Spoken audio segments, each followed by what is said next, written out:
Let us talk about a new credit for your employees. So this lesson only apply to those business owners that actually have employees.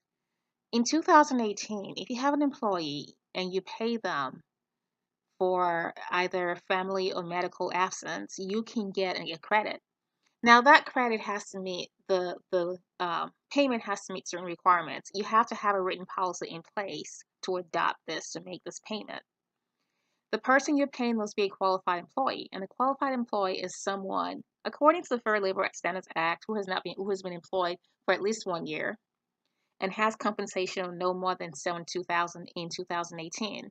It's 60% of a highly compensated individual. So the IRS considers making 120,000 as highly compensated. So if you make 60% of that, which is 72,000, then you have to make less than that to qualify for this. The employee credit must cannot be more than 12 weeks, and also you have to pay at least 50% of the amount of your employee's wages. For example, if your employee goes on medical leave and you pay them $1,000 a month, you have to pay them at least $500 to qualify for this credit.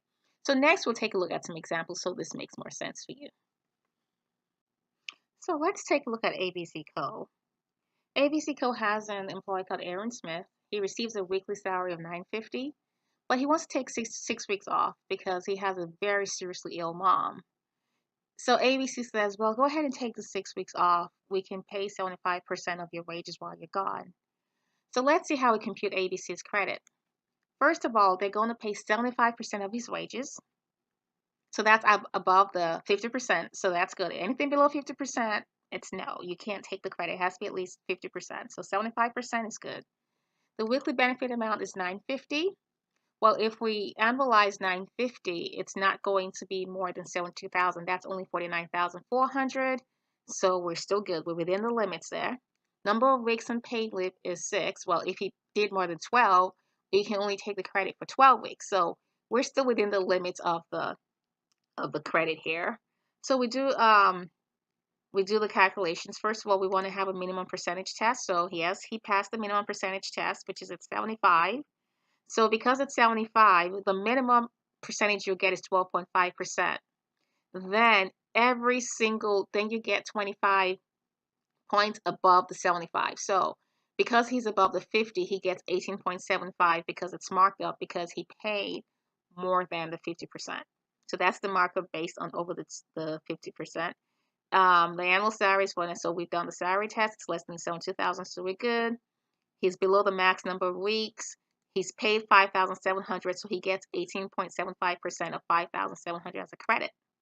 Next, we'll see how this affects his tax liability. So making the assumptions that ABC paid $25,000 in wages and that he made $25,000 in net income from his S corp. He had $50,000 of income. So he gets the qualified business deduction of $5,000, and then his tax was $2,968.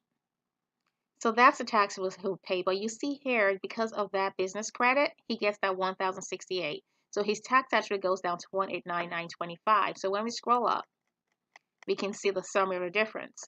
He saves $1,068 in taxes because it's a credit, a direct credit out of how much you have paid, just because of he adopted a formal policy of paying his employees when they're off. Now, if he was going to do that anyway, but he didn't have a formal policy, he wouldn't have been able to take the credit. So just even just doing those little things for things you would have done makes a big difference.